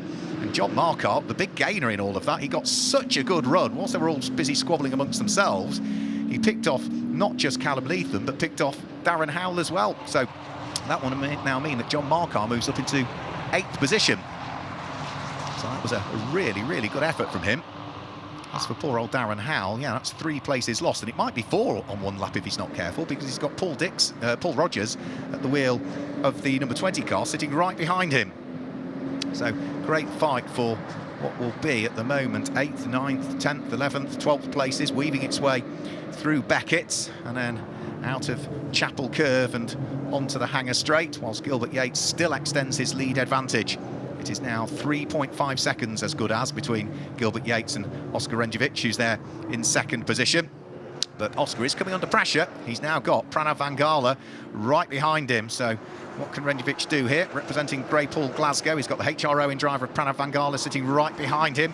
Pranav wants to try and cap off the season with another solid result if he can. For Oscar Renjovic, of course, we've not seen much of him in the 2025 championship season. The only other round we've seen him out at was at Navarra, where he did go well in the first of the races. He was on the podium, finished 3rd overall, He was running in a good position yesterday until that spin, dropped down through the order and eventually recovered back to 8th, but he wants to try and hang on to 2nd if he can, which would be his best result of the year if he could do so. The number 21 car just working its way out of Aintree corner. Pranav Vangala using all of the curbs on the exit of Aintree to try and get as much momentum as he can down the Wellington straight, but towards Brooklands he's just too far away. He needs to edge up at least another 4 or 5 Ferrari lengths to stand any chance of squeezing his way through on the brakes up at Brooklands. And we've still also got that really good fight going on for what is penultimate and last position in this race, which is Paul Dixon and Hussein Sert still busy beavering away with each other with 14.5 minutes to go. It's just the number 13 car which is ahead of the all-yellow number 55 car in the hands of the Turkish driver. So John Markar, say, gaining 2 places on that lap. Peter Hunter gaining a place. Darren Howe losing 3. So we've had some good shuffling in the order there for the final place in the race. It is still just about the number 13 car of Paul Dixon, who graduated out of the Club Challenge to race in the main Ferrari Challenge this year. But he's really feeling the pressure from Hussein Sert. So the 2 novice drivers at the beginning of this season working hard with each other. They're matching each other for pace as well. Last time through, they both lapped to within a couple of tenths of a second of each other. Now up towards Maggots and Beckett's they will go. And again, make sure you use all of the curb as you head through Maggots and Beckett's. Try and straighten it up as much as you can as the circuit sweeps left and right and left and right, and then finally left again as you head out of the Kinkert Chapel curve and onto the Hanger Straight. And as they head onto the Hanger Straight, at the top of the Hanger Straight, Paul Rogers is trying to sneak up the inside of Darren Howell and gets the car up the inside, but Darren Howell having absolutely none of that and just manages to cover off any move that was coming from the car behind. So Darren Howell at the moment still occupying 11th place. That will put him in the final podium spot at the moment in Copershell. So that was why he was not being overly helpful to Paul Rogers, who was almost there, almost there. It was very close indeed. Now, I think we're getting a quick replay of Pranav Vangala trying to get 2nd place away from Oscar Renjovic. That was onto the brakes in towards Club, and was he nipped up the inside, he then outbraked himself, so Oscar Renjovic was able to go back through again. So it's still Gilbert Yates from Oscar Renjovic, from Pranav Vangala and Bradley Yates. Mike Dewhurst still leads Copershell in 5th place, with Paul Simerson completing the top 6. Fedor Samrakov, John Markar, Callum Leatham and Peter Hunter for the top 10. And then this battle, which is just heading onto the Wellington Straight, number 5, Darren Howell, under pressure from Paul Rogers, who's giving him plenty to think about at this stage. So they're heading down the Wellington Straight. Over the National Pit Straight goes that fight for what will be 2nd, 3rd and 4th position. There's a drive-through penalty for car number 78 for an unsafe start. Now that is Mike Dewhurst, who is the Copershell race leader at this stage. Now a drive-through penalty, you've got to do it at the pit lane speed limit. It's a long old pit lane at Silverstone, so that is going to mean that Mike Dewhurst is going to lose the best part of 30 seconds at least from where he is, and that is going to drop him down towards what will be, if he serves this drive-through penalty, the tail end of the field at this stage. And it will also mean, of course, that then moves Paul Rogers up into potentially a podium spot, the final podium spot in Copershell. So wait until Mike Dewhurst comes in to try and work out where he's going to feed his way back out. And that's going to have a significant shuffle of the order in Copershell. Up towards the braking area for Club comes Oscar Renjovic, still under pressure from Pranav Vangala. Pranav Vangala has still got the 2nd of the red cars, Bradley Yates, sitting directly behind him as they come over the start-finish line. And as they now head up towards what will be the fast right-hand Kinkert Abbey, again, Pranav Vangala is close, but again, he's just not close enough to try anything. So they all work their way through. Into the pit lane does come, having seen the black flag and the drive-through penalty board. So Mike Dewhurst trundles his way down the pit lane. You can see the hazard lights on, which indicates that he's on the pit lane speed limiter. By the time he rejoins, I think he'll be down in 14th position, potentially. If not, at best, he might be, let's say, 13th, something like that. Callum Leatham trying to, as they went in towards Village and the Loop, sneak up the inside of John Markar's car. Now, this would be for 8th and 9th place overall, 7th and 8th place in Trofeo Pirelli. The black car with the white livery down the side, John Markar just hanging on to it. The burgundy car with the white bonnet and the yellow stripes down it. Callum Leatham almost was able to squeeze his way through. He's right behind him again as they head up towards what will be Luffield. And if they delay each other, don't rule out the fact that the light blue car, which is going to be Peter Hunter, who is second in Copa Shell, might just catch up as well. So the difference between the sun visors on the car. If you see the car with the red sun visor and the FIA logo on it, then that car runs in Trofeo Pirelli, and if it's got the yellow windscreen header, then that means that that car runs in Copa Shell. So no difference in terms of the cars, it's all down to driver experience and ability as to which one of those two categories you end up in. So Mike Dewhurst has rejoined, but he has rejoined ahead of the battle of Paul Dixon and Hussein Sert, so that will drop him down into 12th position. And that will mean that he is now off the podium in Copa Shell. So he's still got some work to do if he wants to get back onto the podium for the final race of the year. It's down the Hanger Straight. We've still got that fight going on for 8th and 9th place. John Marquardt under big pressure. And are we going to have a change for second? Or Pranav Van Gala almost was able to unlock the door there on Oscar Renjovic. And then the difficulty is he tried something and it didn't work. And straight away he's back under pressure from Bradley Yates that sits behind, who is desperate to see if he can finish on the podium and join potentially what is going to be his father, because Gilbert Yates is 10.5 seconds, nearly 10 3/4 seconds up the road from the squabble for second, third and fourth position. Pranav Van Gala sweeps his way round through Farm Curve and is only just about able to get the car back to the left again by Village. So he was a long, long way out towards the right-hand side on the exit of Farm, but still pushing hard, seeing if there's anything he can do to try and close up onto the coattails of Oscar Renjovic. And then as they head down the Wellington Straight with 8 3/4 minutes to go plus the extra lap. Still plenty of time for him to just try and work it out. Of course, he'll be advised all of the time over the radio by his professional driver coach, which is Michael Lyons for this weekend. It's been Benny Simonson for most of the season. Benny not available to be here at Silverstone this weekend, so Michael Lyons has taken over professional driver coach duties for Pranav Van Gala. And at the moment, he'll be on the radio saying, OK, don't worry at the moment, you've got plenty of time. If you try something and it doesn't work, you're then going to have to defend, because you've got the number 11 car of Bradley Yates sitting directly behind. Pranav in his second season of racing in the Ferrari Challenge UK and finished third in Trofeo Pirelli last year. He's second in the championship for this year, confirmed already with the points accumulation that he's made over the weekend. Is he going to get a good exit this time? He looks a little bit quicker than the car of Oscar Renjovic heading round through the final part of Beckett's and Chapel Curve. He's going to pick up a little bit of a toe down the straight, but he's still not going to be close enough by the time they get towards Stowe Corner. So onto the brakes, in towards the right-hander, and then maybe the heavy braking area down in towards Club is another opportunity. He tried there a few laps ago and out-braked himself, briefly took the position. He's much more confident on the brakes, gets the car turned in towards the apex, but again, just isn't close enough this time, so it will still remain as they were. Oscar Renjovic at the wheel of the number 21 car sitting there in second place, Pranav Van Gala in third, and then the second of the red cars, Bradley Yates, there in fourth place. Paul Simerson in his blue and red car sits there in fifth, and then the number 88 car of Fedor Samarakov completes the top six at this stage. The leader of Copa Shell is now Peter Hunter in the light blue Stratstone Manchester number 82 car. Second in Copa Shell is going to be Darren Howell. That's a good way to repay the JCT 600 dealership and the team who sorted his car out after the off yesterday. And the final podium spot in Copa Shell at the moment is going the way of Paul Rogers, who is 5 3/4 seconds up the road from Mike Dewhurst, and is applying the pressure to Darren Howell to try and move from third in Copa Shell up to second.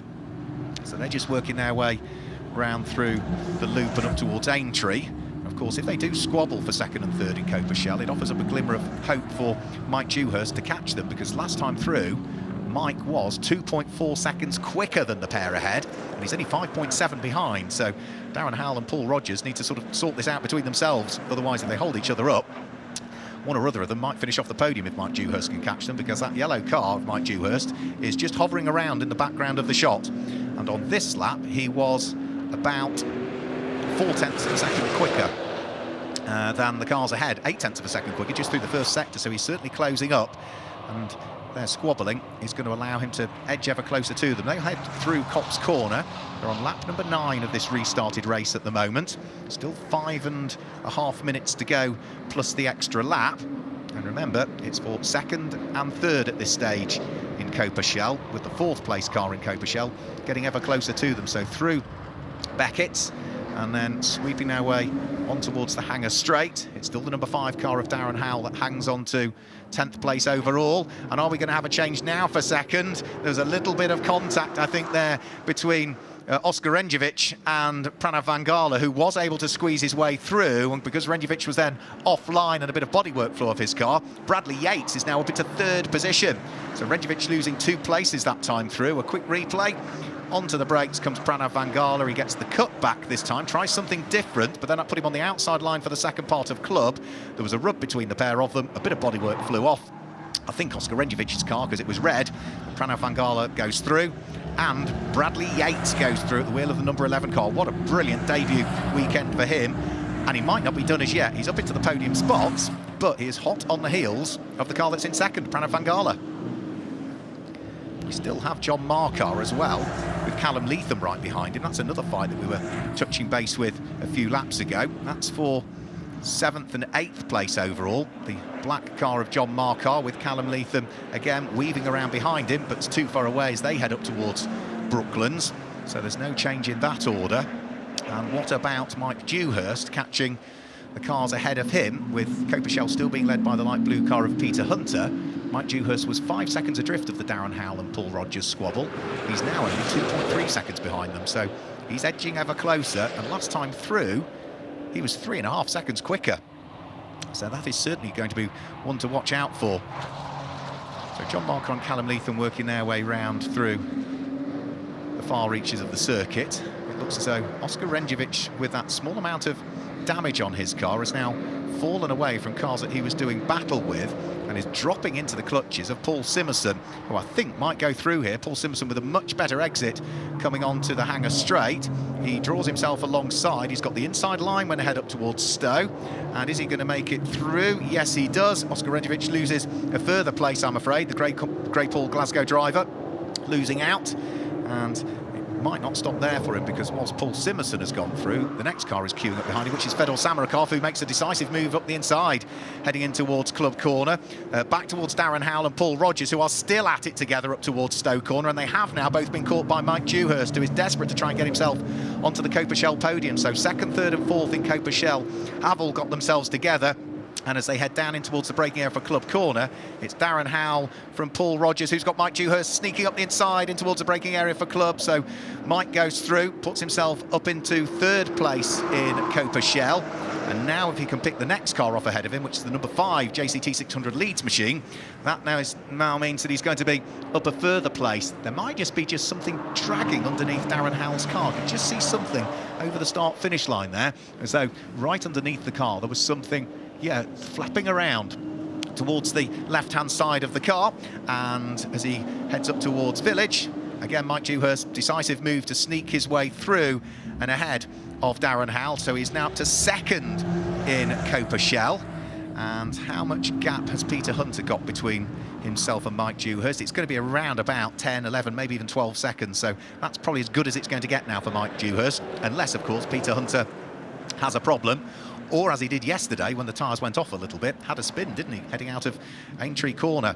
But it's been a good recovery drive from Mike Dewhurst following that drive-through penalty. So 1 minute and 3/4 plus the extra lap to go.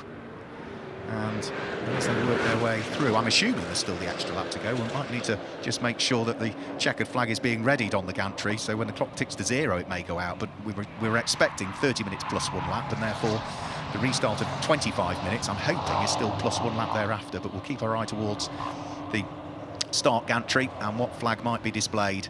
So we've got 80 seconds of the scheduled 25 still to go. Oscar Renjevic is still struggling with the number 21 car. Whatever happened, there was just that light contact between himself and Pranav Vangala. Say a little bit did fly off the car, but all of a sudden since that the car has lost pace. Last lap from Oscar Renjevic was a 2:13. Makes me wonder, maybe he might have a slow puncture or something like that, because he's going to lose out again here to John Marcar, who's going to squeeze his way through. And Oscar doesn't put up a great deal of defence to that either. I think he knows the inevitable's coming. Callum Leatham also was able to wiggle his way through. So another 2 places lost on that lap for Oscar Renjevic, who, again, yeah, his best lap is nearly 10 seconds quicker than what he's doing at this stage. So something isn't right with the number 21 car, and he's really struggling with it. But if he can stick with it for another 30 seconds plus a lap, then he will then be on to at least see the checkered flag.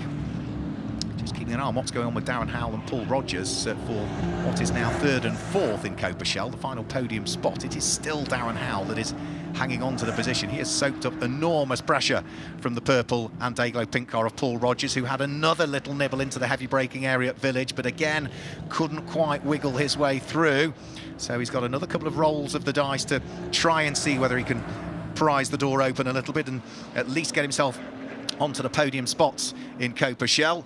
Paul, who's been on the podium, 4 times so far this season coming into this weekend in Copershell. He added another podium spot to it yesterday, which was his, I think, best Copershell result of the season. He's had 3rd places, but yesterday in 2nd place, that was his best Copershell result of the season. Well, here he is at the moment, just off the podium. If he can get through and ahead of the number 5 car, he will then step onto the podium, but for the car ahead of him, Darren Howell, what he'll want to do is repay the team who were up until 10 o'clock last night trying to sort his car following his moment yesterday. So the clock is now at 0. Checkered flag has not gone out, so Gilbert Yates now heads on to his final lap of the race this time through for Oscar Renjevic, who is now down into 8th position. He's about to be picked off by Peter Hunter, the Copershell leader. Peter flashing his lights, and he weaves his way to look to go up the inside at Stowe Corner, but he'll know full well that what he's trying to do is pass a Trofeo Pirelli car, and therefore he's got a bit of a gap. He can afford to bide his time and then pick him off on the exit of the corner, which again he is able to do. Oscar tries to fight back on the brakes in towards Club, but Peter Hunter is through and gains a place, and that means that Peter Hunter now is up into 8th position overall, and Oscar Renjevic will be one of those sort of races, oh what could have been, because it just hasn't happened for him. I think the bit that flew off his car, was it the wing mirror, or has it just been folded round? Because I can certainly see on the left-hand side of the car, I think the wing mirror is folded back if it's not entirely missing off his Ferrari 296. I think it's just folded back.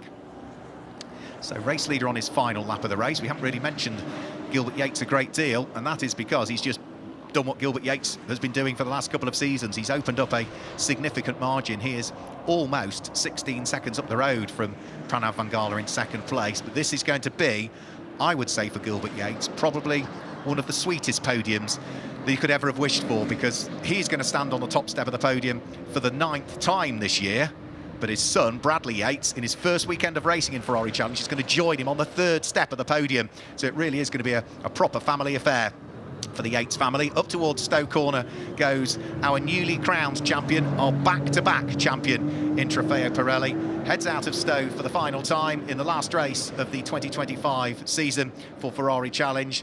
Onto the brakes at Club Corner. He flicks his way left, he flicks his way right, he'll feed in the throttle on the used tyres, and it is going to be a 9th win of the season for Charles Hurst's Gilbert Yates, who comes through to take the last checkered flag of the 2025 Ferrari Challenge season. 2nd place, albeit 15 or 16 seconds down the road, is Pranav Vangala, who has now managed to build about 5 seconds between himself and Bradley Yates. And for the final podium spot in Copershell, it's still not sorted. We still have Darren Howell and Paul Rogers busy beavering away. They've got about a 1/3 of a lap to sort this out, but Paul Rogers needs to get a tow and try and see if he can squeeze his way through at Stowe or into the heavy braking area at Club, but I think he's just too far away as they head down the Hanger Straight. Not for want of trying, that's absolutely for sure, but it's a great way for Darren Howell to repay the team for all of their hard work, to even get him back out and racing for today. Ledage heading round through Stowe for the final time and up towards Club. Has Paul Rogers got anything else he can throw at Darren Howell? He's too far away heading in towards Club, and I think, yeah, the inevitable is it will be Darren Howell that will pick up the final podium spot in Copershell. He will finish 11th place overall, 3rd in Copershell, and Paul Rogers just misses out on the podium, finishing 4th in Copershell. 2 more cars still to take the checkered flag, and those are 2 cars that were having a really ding-dong battle, weren't they, earlier on, Paul Dixon and Hussein Sert, but Paul Dixon has managed to open up now about 8 seconds between himself and Hussein Sert. So Paul Dixon finishes in 13th place, Hussein Sert will finish in 14th place. But for Gilbert Yates, he'll be delighted with another podium. He'll be even more delighted that he can also stand on the podium, and if he looks to his left-hand side when he's on the top step of the podium, his son will be there, which is Bradley Yates, who comes through to finish in 3rd position. So Peter Hunter, congratulations to him. It's another win in Copershell for the light blue car. And what a good recovery drive, I've got to say, for the man who finished second in Copa in the end, which was Mike Dewhurst, following his drive-through penalty. Great run back through the order to finish in second place in Copa. So fights all the way down through the order. And for Peter Hunter, I think, is that his third win, I should say, in Copa so far this year. So all of the cars have now taken the checkered flag. They'll be making their way back in towards the pit lane area. We will, as ever, get some reaction from the drivers. We'll also have podiums to do at some point. We'll also have some results that we can confirm for you as well before we then say goodbye for this year and look forward to 2026 with the calendar announced. And if you look on the Ferrari website and their social media, you can spend as much time as you need looking through what the 2026 Ferrari Challenge UK calendar looks like. So a big wave of the hand and a flash of the lights from Gilbert Yates, who is making his way up towards Stowe Corner, and what has been a busy season for him. Worked superbly well with his professional driver coach, Tom Fleming. And as Gilbert alluded to yesterday, working in conjunction with Tom Fleming, Tom has got him to entirely change his driving style. And that's not an easy thing to do, to put into practice what your professional driver coach is telling you. And it has worked, because Gilbert Yates has, without question, been the man to beat this year. Pranav Vangala did it once at Navarra in Spain, but other than that, every other win this year, and remember, every single pole position has gone the way of the #1 car, which, if he returns to Ferrari Challenge UK in 2026 again, he'll proudly be carrying the #1 as now a double champion in Ferrari Challenge UK. And just by matter of fact, Gilbert Yates also picks up the extra point for the fastest lap as well. 2 minutes 1.641 from him, and the fastest lap in Copa Shell went to the charging Mike Dewhurst, by the look of things. So cars making their way in towards the pit lane. Again, as is always the case, once the drivers hop out of the car, the cars will all be placed onto the weighbridge. The requisite technical checks will be done.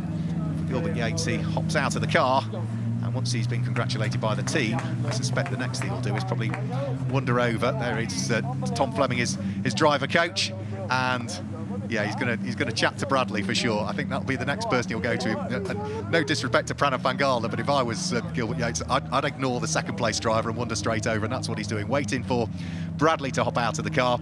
And that's going to be a special moment as father and son embrace. Yeah, that's nice to see, isn't it? Yeah, well done to Bradley Yates. You can see, even though he's got the crash helmet on, there is a big smile on his face.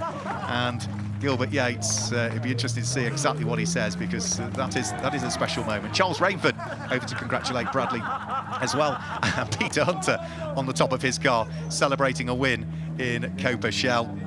So Amanda and Dave will be down there in the pit lane to gauge some reaction from our drivers. And I think what we can do is we can go down to the pit lane and Dave Richardson. Did you hear that? Quickly, congratulations to you both. Mega first row. Okay, all congratulations down here. Pranav Vangala off, and his congratulations to Gilbert Yates. We're just waiting for Bradley to get his crash helmet off here, because you just steamed. You were like something of an athlete to go and congratulate your boy, who's going to be on the podium with you, race winner. Incredible. Can't believe it. I was asking Tom where it was, and he wouldn't tell me until like literally the last lap, until I'd passed the line, and he told me he finished third. That Tom is irritatingly good, Yeah. isn't he? Because that would have put you under a lot of pressure. Bradley, come on in here. Many, many congratulations. I talked to both of you off the air over lunch and said, you know what, yesterday I thought the Yates dream was going to come true with both of you on the podium. You've done it today, Bradley. Yeah, that was so good, yeah. It's unreal. He got a bit of luck, but I did well, yeah. I just want to remind everyone, this is your first weekend of proper racing. Yeah, first weekend, yeah. So I'm pretty happy. Well, Gilbert, champion for you. The boy's done good, hasn't he? He has, but I showed him the gap he's got to make up. Well, many, many congratulations to both of you. And with a spirit of foreboding, Amanda has got Copa Shell winner Peter Hunter. I'm going to warn you now, anyone of a delicate disposition, turn your volume down, but congratulations, So race winner. Race winner, Peter Hunter. That was a race. That was balls out driving. That was tough. That was tough. Do you know why Mike got the drive-through penalty, and were you told about it? No, I thought he was pulling in because he'd done damage to his car from the previous start. And then when he pulled in, I was like, holy shit, let's just go for it. Okay, we can try and tone the sorry, swing. sorry. Yeah, all right, just try and tone it down. But listen, I know you've had so many sort of flashes of greatness this season and then frustrations as well at the same time in the race. Yesterday, you were really disappointed with spinning out. Yeah. This is the way you want to finish a season, isn't it? Yeah. Yesterday just knocked it all out of sync because I'd done 8 podiums for 8 races. And then yesterday it just kind of screwed my head up, but I reset, got drunk last night with the lads, and then reset, and then came here and just went for it. You are an athlete. I'm trying. As I said, I'd like to thank my sponsor, Zempet. But yeah, no, it was good. Listen, many congratulations. There are a lot of people who are going to be very happy for you, so congratulations. Thanks, Peter Hunter. Mark, back to you. Thanks, Amanda. Yeah, apologies for any language there from Peter. Let's just confirm some results for you then for the final race of the 2025 season. Gilbert Yates was a winner by 15.6 seconds in the end from Pranav Vangala. But what a story with Bradley Yates, his son, finishing in 3rd place. Paul Simerson was 4th and Fedor Samarkov was 5th. John Markar and Callum Leatham were 6th and 7th. And Peter Hunter was the winner of Copa Shell, coming home to finish in 8th place with Mike Dewhurst. What a charge back through the field after his drive-through penalty to finish 9th and 2nd in Copa Shell. And completing the top 10, Oscar Renjovic, who clearly had an issue with the car towards the end and dropped like a stone from 2nd down to 10th. Darren Howell will complete the Copa Shell podium. He came home to finish in 11th place with Paul Rogers just coming up short, but what a fight it was between the pair of those. Paul Dixon and Hussein Sert were the last of the finishers, with, I'm afraid, Hamandra Pillai, Joseph Dean, Jonathan Satchell and Steve Dobson all out with the accident in the first start, but most important thing, they're all okay, and that's good to see. So, as we now look forward to the 2026 season, we can also look back at some of the highlights from the race we've just seen. So when the lights went out, there was contact at the first attempt at the start. Hamandra Pillai into the pit wall, but then he came back across the circuit, made heavy contact with Jonathan Satchell, who then went straight into the wall. Joseph Dean was involved, and also we saw problems for Steve Dobson. 4 cars out. It took a while to clear up. We got the restart underway, and in the early stages, there was a good fight going on for Fedor Samarkov, Paul Simerson and Mike Dewhurst, all busy squabbling away for what was, at the time, 5th, 6th and 7th place. Mike Dewhurst would squeeze his way up the inside at Brooklands. We also had 3 wide action as well. John Markar gaining 2 places. Darren Howell losing 3 places on a single lap as his car struggled a little bit. Pranav Vangala was desperate to try and take up 2nd place. He had one good attempt to try and do so over Oscar Renjovic, and then outbraked himself heading in towards the club chicane. John Markar and Callum Leatham continued their brilliant battle. That would continue for the whole race, and eventually Pranav Vangala tried something different at Club Corner. A couple of moves he tried hadn't worked, but he was so desperate to try and unlock the door on Oscar Renjovic. He tried something different, nipped back through on the inside on the left-hand aspect. There was a very small amount of contact between the pair of them, and after that contact, I'm afraid, Oscar Renjovic's car never quite had the pace. It also allowed Bradley Yates to clamber up the order and get himself into a podium spot. As for the squabble for the final podium spot in Copa Shell, well, that would ultimately be decided by Darren Howell and Paul Rogers, because Mike Dewhurst, after his drive-through penalty, had caught them and was able to wiggle his way through. The fights continued all the way through the order, with John Markar and Callum Leatham gaining places as Oscar Renjovic still dropped down through the order. Peter Hunter would also be eventually able to squeeze his way through and move up into 9th position. Oscar Renjovic from 2nd at this stage would be all the way down into 10th position. Not sure what the problem was with his car following the contact, maybe a slow puncture. Gilbert Yates would claim the overall win in Trofeo Pirelli, and it would be Peter Hunter who would come through as the winner in Copa Shell. What a great way to round out the 2025 championship season, with Gilbert Yates and his son Bradley Yates both on the podium. And we're going to be heading down towards the podium, and that is where we have Dave Richardson.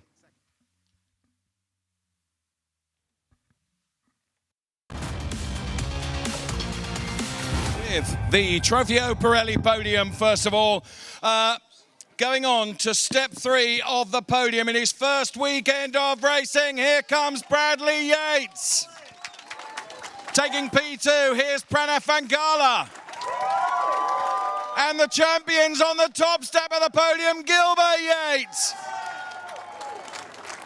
And right now, it is time, as you remove baseball caps, please, for the national anthem.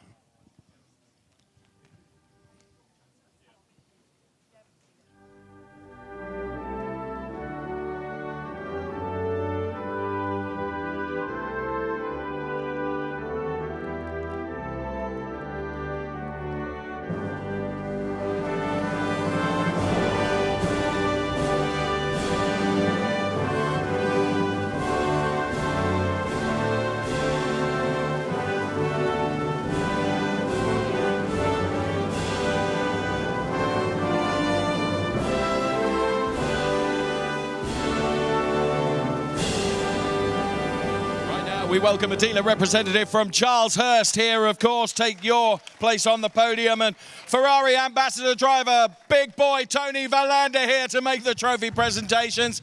Gilbert Yates will be in receipt of P1, but Bradley Yates takes P3. Here comes Pranav Vangala with his P2 trophy. And then on the top step of the podium, as I mentioned, Gilbert Yates. It's a Yates family affair on the podium here. Thank you, Tony Valander, but we're, of course, going to present the Copa Team Trophy to our representative from Charleshurst, and we're not done yet, because Matteo Corradini's here from Pirelli Motorsport to make the Pirelli Trophy presentation to Gilbert Yates. He's got one or two of those, you know. So there we have it. They all assemble for the photographs that are taken by the Associated Media here to really record what has been a fantastic final race. Those drivers stand by to celebrate. Of course, us presenters make haste their escape, because when the photographs are done and dusted, you know what that means. Hang on a minute. Lee, the bossy photographer here, is saying, not yet, chaps, not yet. There's Gilbert, there's Pranav, there's Bradley. Who's going to win the champagne race? It's going to be Gilbert Yates. No! Christmas. Gilbert, I have to say, your boy did you there in the champagne race, in my opinion, from what I could see. There we have it. We rely on Claudio here, who will be sorting out the podium in just a moment, but well done to our Trofeo Pirelli drivers. Bradley Yates, Pranav Vangala and Gilbert Yates, well done, gentlemen. Here comes Claudio then, top man, with a mop. Oh no, no mop today. Gets the podium sorted, ready for our Copa Shell podium, which is on its way as I turn the sheet. Ben, my cameraman, who's suffering from a little lack of hair, which has been somewhat lubricated now by champagne.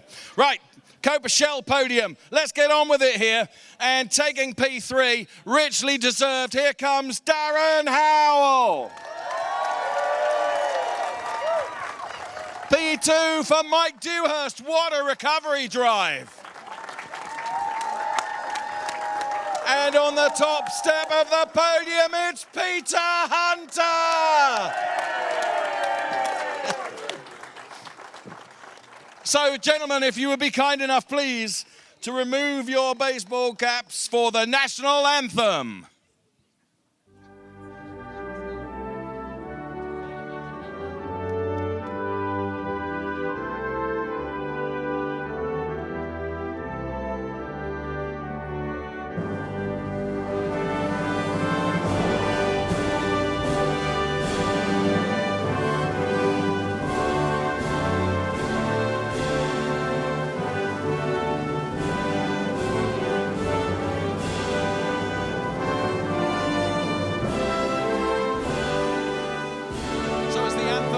Out. Let's bring in a representative from Stratstone, Manchester, because they're going to be receiving the Copa Team Award let's welcome Ferrari North Europe Regional Manager Federico Pastorelli to make all the trophy presentations for us right now. P3, Darren Howell.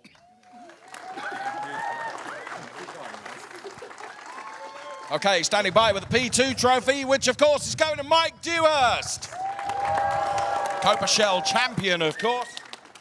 And then, with a spirit of foreboding, on the top step of the podium, it is Peter Hunter. Thank you very much, Federico, for making right now the presentation, of course, for Copa Team as well. Stratstone, Manchester, in receipt of theirs. So there we have it. Crikey, you're quick, aren't you? Get out of the way, why don't you? Okay, so Lee here, bossy photographer, here to sort them out where he wants them to be. Top set, chaps, please, if you will. Oh, yeah. Stunned silence as everyone is watching Lee, how he orchestrates this.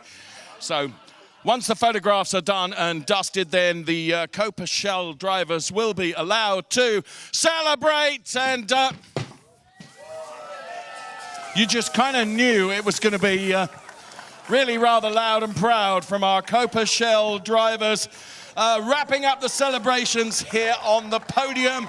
Back to you, Mark Werrell. Thank you, Dave. Perfect podium presentations from Dave Richardson there. Let's just confirm then some championship points as well as to where we can see the championship finishing up in the 2025 season. In the Trofeo Pirelli, 171 points in the end for Gilbert Yates, who finishes 42 points ahead of Pranav Van Gala in the championship, with Paul Simerson in third place. John Markar is fourth in the championship, with Callum Leatham in fifth place, and Fedor Samarikov just a few points off that, 5 points adrift, finishing in sixth place. Amanda Pillai, of course, didn't add to the tally with his retirement in that race. He's seventh. Bal Sidhu, not here this weekend, is eighth. Joseph Dean in his first season is ninth. And Bradley Yates, of course, his first weekend of racing, therefore he hasn't accumulated many. He's going to be 10th in the championship in Trofeo Pirelli. That's the way it looks in Trofeo Pirelli. And then let's see what the final championship table looks like in Copa Shell. Mike Dewhurst confirmed as the champion, 32 points advantage in the end from Peter Hunter, who finishes runner-up this year. Paul Rogers, a former runner-up in the champion, is third in 2025, with Steve Dobson in fourth place, Darren Howell in fifth, and Paul Dixon in his debut season finishing in sixth place. Hussein Sert was seventh. Of course, Jonathan Satchel out of that race, involved in that heavy impact, and therefore didn't add to the tally. He'll be eighth in Copa Shell, and ninth will be Sean Rann, who's had a difficult weekend. Sean Rann, didn't see him in either race in the end, but did qualify yesterday. So that's the end of the championship tables. Let's just have a quick look at some slow-mos of the cars that we've just seen and the drivers that we've just seen on the podium. Darren Howell was third in Copa Shell, 11th overall. What a way to repay the team who worked overtime to repair his car following his off yesterday. After the drive-through penalty, Mike Dewhurst lost the lead of Copa Shell but fought his way back through the pack, the champion for this year, to finish second overall in Copa Shell and ninth in the race. But the win for the third time this season in Copa Shell went the way of the Stratstone Manchester driver, and that was the light blue number 82 car in the hands of Peter Hunter. Those were your top three in Copa Shell. In Trofeo Pirelli, Bradley Yates, in his first weekend of racing, was able to come home and finish in third position overall. He will be absolutely delighted with that. Pranav Van Gala, runner-up in the championship, runner-up in that race as well, but it's another step onto the podium for Pranav Van Gala, who's had a really consistent season. He was third last year, he's second this year. But it's back-to-back championships, it's back-to-back wins this weekend. Gilbert Yates claims his 9th win of the 2025 championship season. And that's our championship season done and dusted. Thank you to everybody that's watched the Ferrari Challenge UK in 2025. From Dave Richardson, from Amanda Stretton, from myself, Mark Werrell, and the whole production team, and everybody at Ferrari Challenge UK, thank you. We'll see you next year, 2026. Goodbye.